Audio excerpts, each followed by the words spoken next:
મિત્રો, ધોરણ 8 ગુજરાતી માધ્યમ વિષય ગણિત સ્વાધ્યાય 6 વર્ગ અને વર્ગમૂળ એમાં 6.1માં પ્રશ્ન નંબર 3 જોઈશું. નીચે આપેલી સંખ્યાઓમાંથી કઈ સંખ્યાનો વર્ગ કરતાં મળતી એક સંખ્યા એકી સંખ્યા હશે? આપણે આગળ જોયું કે જો આપેલી સંખ્યા એકી સંખ્યા હોય તો તેનો વર્ગ કરતાં મળતી સંખ્યા પણ એકી સંખ્યા હોય. તો પહેલાં એકી સંખ્યા કોને કહેવાય? તો જે સંખ્યાનો એકમનો અંક 1, 3, 5, 7 કે 9 હોય તે સંખ્યાને એકી સંખ્યા કહેવાય. જે સંખ્યાનો એકમનો અંક 1, 3, 5, 7 કે 9 હોય તે સંખ્યાને એકી સંખ્યા કહેવાય. અને જે સંખ્યાનો એકમનો અંક 2, 4, 6, 8 કે 0 હોય તે સંખ્યાને બેકી સંખ્યા કહેવાય. તો અહીંયા આપણી પ્રશ્ન છે કે આપેલી સંખ્યા જે છે એ સંખ્યાનો આપેલી સંખ્યા એકી સંખ્યા છે તો એનો વર્ગ કરતાં મળતી સંખ્યા એકી સંખ્યા હશે તે આપણે ચકાસવાનું છે. તો જો પહેલી સંખ્યા કઈ આપી છે? 431. તો 431માં એકમનો અંક કયો છે? 1 છે. તો હમણાં જ કીધું કે એકી સંખ્યાનો એકમનો અંક 1, 3, 5, 7 અને 9 હોય. તો અહીંયા 431માં એકમનો અંક 1 છે એટલે 431 કેવી સંખ્યા કહેવાય? એકી સંખ્યા છે. 431 એ એકી સંખ્યા છે કારણ કે તેનો એકમનો અંક 1 છે. તેનો વર્ગ અથવા 431નો વર્ગ કરતાં મળતી સંખ્યા એકી સંખ્યા હોય. જે સંખ્યા આપેલી સંખ્યા એકી સંખ્યા હોય તેનો વર્ગ કરતાં મળતી સંખ્યા પણ એકી સંખ્યા જ હોય. અને જો આપેલી સંખ્યા બેકી સંખ્યા હોય તો એનો વર્ગ કરતાં મળતી સંખ્યા બેકી સંખ્યા હોય. અહીંયા 2826માં એકમનો અંક 6 છે. તો 6 એ કેવી સંખ્યા છે? બેકી સંખ્યા છે. તો લખીશું 2826 એ બેકી સંખ્યા છે માટે 2826નો વર્ગ કરતાં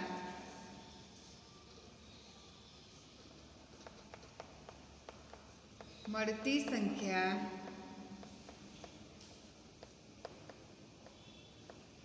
બેકી સંખ્યા હોય. ત્રીજું છે 7779. તો 7779માં એકમનો અંક કયો છે? 9 છે. માં એકમનો અંક 9 છે. 9 એ એકી સંખ્યા છે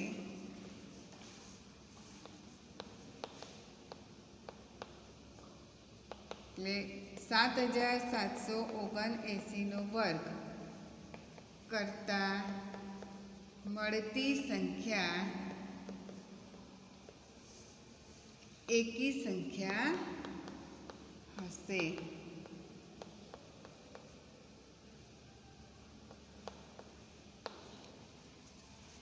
ચોથી સંખ્યા એક લઈએ. 4546. 4546. તો 4546 એ બેકી સંખ્યા છે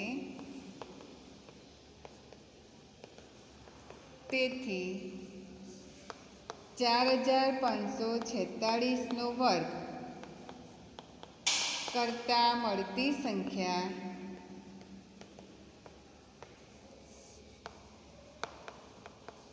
બેકી સંખ્યા હોય. વિદ્યાર્થી મિત્રો, પ્રશ્ન નંબર 4 નીચેની પેટર્નમાંથી ખૂટતી સંખ્યાઓ લખો. અહીંયા આપણને પેટર્ન આપી છે, એ પેટર્નમાં ખૂટતી સંખ્યા હોય તે લખવાની છે. 11નો વર્ગ 121, 101નો વર્ગ તો પેટર્ન છે 10, 201. એના પછી છે 1001, તો એનું શું છે 10,02,001. ટૂંકમાં 1 છે તો 100, બંનેનો સરવાળો 2 અને ફરી 2 શૂન્ય પછી 1. અહીંયા 1 1 શૂન્ય છે એટલે 1 0 1 1 0 પછી બંનેનો સરવાળો પછી 1 0 અને પછી 1.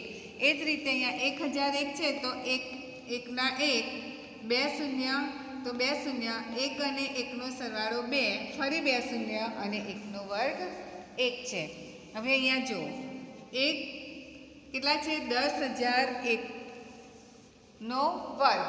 તો જો અહીંયા 1નો 1 પછી અહીંયા કેટલા શૂન્ય છે 4 શૂન્ય. તો પેટર્નમાં જેટલા શૂન્ય હોય એટલા લખવાના. તો 4 શૂન્ય પછી 1 અને 1નો સરવાળો 2 અને ફરી પાછા 4 શૂન્ય પછી 1નો વર્ગ 1. એ જ રીતે અહીંયા 1 કરોડ 1 આપ્યા છે એનો વર્ગ. તો વચ્ચે કેટલા શૂન્ય છે જો 2 4 અને 6 એટલે 1 તો ખરો જ, એમાં પહેલાં 6 શૂન્ય પછી 1 વત્તા 1 એટલે 2 પછી ફરીથી 6 શૂન્ય અને છેલ્લે 1નો વર્ગ 1. આ રીતે પેટર્ન છે તે પેટર્ન પૂર્ણ કરી. નીચે આપેલ પેટર્નમાં ખૂટતી સંખ્યા લખો. પેટર્ન આપી છે એમાં અહીંયા 11નો વર્ગ એટલે 121, 101નો વર્ગ એટલે શું થાય હમણાં આપણે જોઈએ જ. 1 શૂન્ય છે એટલે બંને બાજુ પહેલાં 1નો 1 પછી આ 1 શૂન્ય છે એટલે 1 1 વત્તા 1 2 પછી પાછું ફરી 1 શૂન્ય અને 1નો વર્ગ. અહીંયા 10,101 છે. કેટલા છે 10,101. તો 1ના 1 પછી 1 શૂન્ય છે એવું 1 શૂન્ય, 1 વત્તા 1 એટલે 2 થયું, ફરી 1 શૂન્ય છે એટલે 1 શૂન્ય, ફરી 1 2 3 એટલે 3 લખ્યા, 3નો સરવાળો. પહેલાં એક જ સંખ્યા છે એટલે 1 લખી, પછી આ 1 શૂન્ય છે તો 1 શૂન્ય લખ્યું. હવે આ 2 તો 1 વત્તા 1 2 પછી 1 શૂન્ય છે તો 1 શૂન્ય, ફરી 1 2 અને 3 તો 3, 1 શૂન્ય છે તો 1 શૂન્ય પછી ઉતરતું લેવાનું, 1 ને 1 2 પછી 1 શૂન્ય અને 1. એ જ રીતે અહીંયા છે 10,01,01,101. તો જો અહીંયા 1ના 1 પછી શૂન્ય છે તો શૂન્ય, 1 વત્તા 1 2 પછી શૂન્ય, 1 2 વત્તા 1 એટલે 3, એના પછી શૂન્ય પછી 3 વત્તા 1 એટલે 4 પછી શૂન્ય પાછું એને ઉતરતામ લેવાનું, 40 પછી 30 પછી 20 અને છેલ્લે 1. આ શું છે એની પેટર્ન છે. હવે અહીંયા આ બાજુ ખાલી જગ્યા આપી છે તો જો 0 10 20 30 40 50 પછી પાછું ઉતરતું 40 30 20 1. તો શું આવશે 1 0. ટૂંકમાં અહીંયા 5 સુધી છે, અહીંયા 4 સુધી વાંચવું હતું તો 5માં આગળ કેટલા શૂન્ય લખવાના 10 10 10 અને 1. એટલે કેટલા એકડા આવે 5 બરાબર 10 10 10 1. આ એની પેટર્ન છે. હવે પ્રશ્ન નંબર 6માં જોઈએ. નીચેની રીતે ખૂટતી સંખ્યાઓ શોધો. અહીંયા પેટર્ન આપી છે 1નો વર્ગ 1, 1નો વર્ગ 1, 2નો વર્ગ વત્તા 2નો વર્ગ બરાબર 3નો વર્ગ. તો કેવી રીતે કરવાનું છે તો જુઓ, 1 અને 2નો ગુણાકાર એ જે ગુણાકાર લખીએ એ ત્રીજી સંખ્યાનો વર્ગ હશે. પહેલી સંખ્યા ગુણ્યા બીજી સંખ્યા કરવાનો ગુણાકાર, વચ્ચે સરવાળાની નિશાની છે, પણ આપણે પેટર્નમાં શું કરવાનું છે પહેલી સંખ્યા બીજી સંખ્યાનો ગુણાકાર કરશું એટલે ત્રીજી સંખ્યા મળશે અને બરાબરની બાજુ ત્રીજી સંખ્યા જે મળે એના પછીની સંખ્યા આવશે. તો 1 ગુણ્યા 2 એટલે 2 થશે, એક દુ દુ, વર્ગ તો ખરો જ. હવે 2 પછી કેટલા આવે? 3, તો 3નો વર્ગ. અહીંયા 2નો વર્ગ વત્તા 3નો વર્ગ વત્તા 6નો વર્ગ બરાબર 7નો વર્ગ. તો પહેલી અને બીજી સંખ્યાનો ગુણાકાર 2 તરી 6 એટલે 6નો વર્ગ. 6 પછી કેટલા આવે? 7, તો 7નો વર્ગ. અહીંયા 3નો વર્ગ વત્તા 4નો વર્ગ વત્તા 12નો વર્ગ બરાબર 13નો વર્ગ. તો પહેલી બે સંખ્યાનો ગુણાકારમાં 3 ગુણ્યા 4 તો 3 6 12, 12નો વર્ગ અને 12 પછી શું આવે? 13, તો બરાબર 13નો વર્ગ થાય. તમે આ જે સંખ્યાઓ આપી છે એનો સરવાળો કરો તો એટલો જ થાય. 4નો વર્ગ વત્તા 5નો વર્ગ વત્તા ખાલી જગ્યા બરાબર 21નો વર્ગ. હવે જો આ બે સંખ્યાનો ગુણાકાર એ ત્રીજી સંખ્યા મળશે તો 4 વત્તા 5 એટલે 4 ગુણ્યા 5, 4 પંચા 20, 20નો વર્ગ અને 20 પછી કઈ સંખ્યા આવે? 21. એના પછી છે 5નો વર્ગ વત્તા ખાલી જગ્યાનો વર્ગ વત્તા 30નો વર્ગ બરાબર 31. તો 5ને તમે કેટલા વડે ગુણો તો 30 આવે? તો 5 6 30. તો અહીંયા શું થશે? 6નો વર્ગ. 5 6 30, 30નો વર્ગ બરાબર 31નો વર્ગ. 6નો વર્ગ વત્તા 7નો વર્ગ તો 6 સીતા 42, 42નો વર્ગ. 42 પછી શું આવે? 43, તો 43નો વર્ગ થશે. વિદ્યાર્થી મિત્રો, પ્રશ્ન નંબર 7 જોઈશું.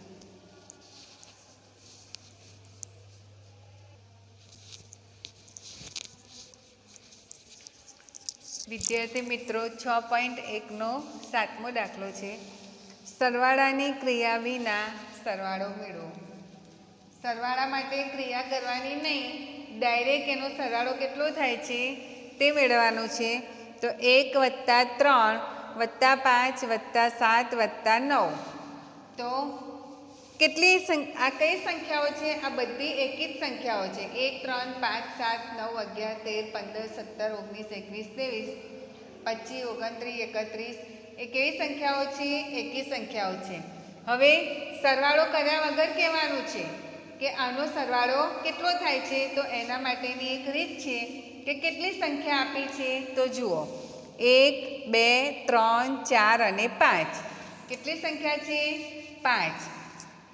હવે 5નો વર્ગ કરો તો 5નો વર્ગ કેટલો? 25.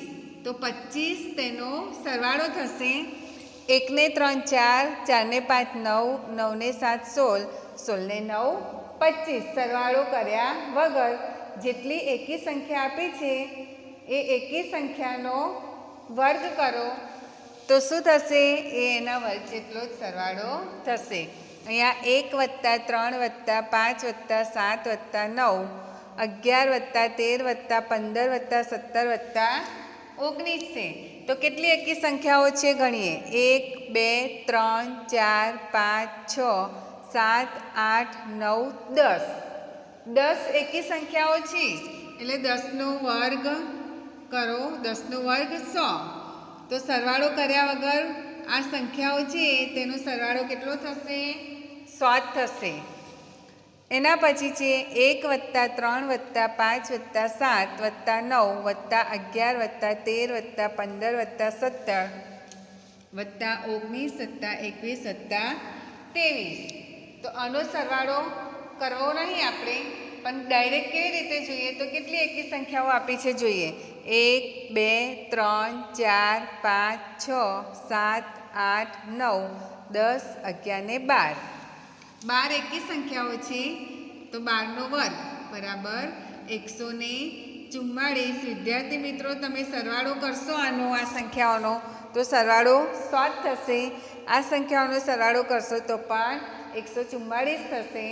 તો સરવાળો કર્યા વગર આપેલી સંખ્યાનો સરવાળો લખવાનો છે. તો જેટલી એકી સંખ્યા આપી છે એકી સંખ્યાઓ ગણી લેવાની અને એ ગણી જોવાનું કે 5 સંખ્યા છે, 6 સંખ્યા છે, જેટલી સંખ્યા આપી હોય એ સંખ્યા લખી એનો વર્ગ કરો તેટલો તેનો સરવાળો થશે. એના પછી છે પ્રશ્ન 8. 49ને 7 એકી સંખ્યાના સરવાળા તરીકે દર્શાવો. 49 આપ્યા છે એને 7 એકી સંખ્યાના સરવાળા તરીકે દર્શાવવાનું છે. તો 49 એ કોનો વર્ગ છે? તો 49 એ 7નો વર્ગ છે, એટલે પહેલી 7 ક્રમિક એકી સંખ્યાઓનો સરવાળા તરીકે બતાવવાનું છે. તો 7નો વર્ગ છે એટલે પહેલી 7 ક્રમિક એકી સંખ્યાઓ બરાબર શું થશે? 1 + 3 + 5 + 7 + 9 + 11 + 13. જોઈ લેવાનું 7 સંખ્યા થઈ 1 2 3 4 5 6 7. તો આ ક્રમિક એકી સંખ્યાના સરવાળા તરીકે દર્શાવ્યું છે. એ જ રીતે 121ને 11 ક્રમિક એકી સંખ્યાઓના સરવાળા તરીકે બતાવવાનું છે. તો 121 એ કોનો વર્ગ છે? 11નો વર્ગ છે બરાબર. તો શું આવશે? પહેલી 11 ક્રમિક એકી સંખ્યાઓ.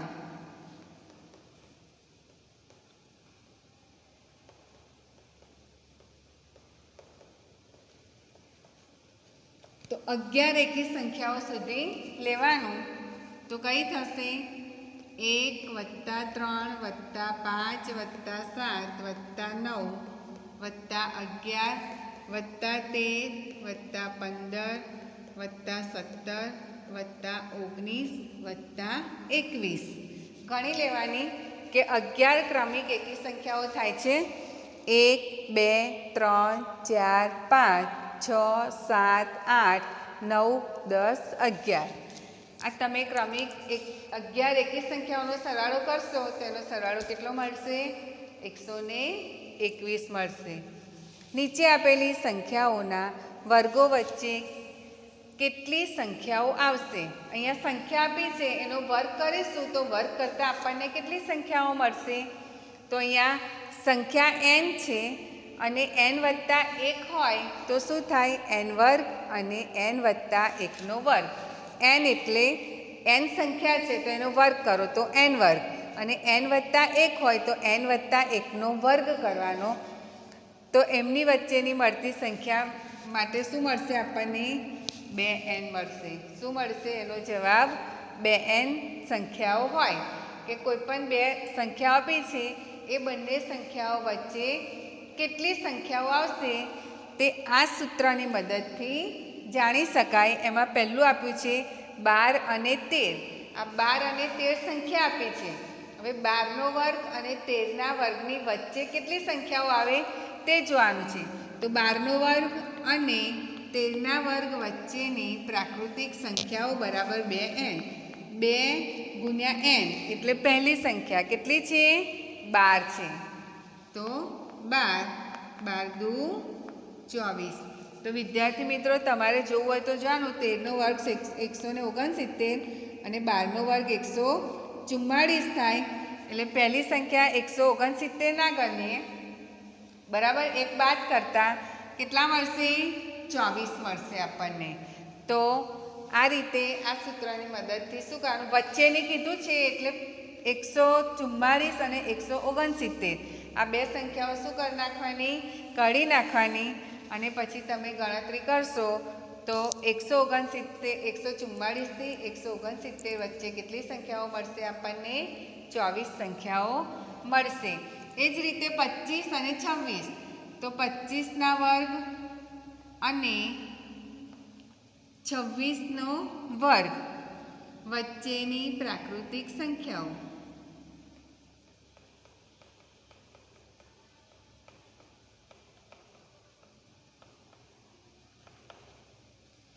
બરાબર 2n.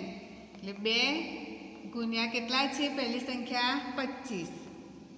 તો 25 દુ 50. તો બંને વચ્ચે કેટલી સંખ્યા હશે?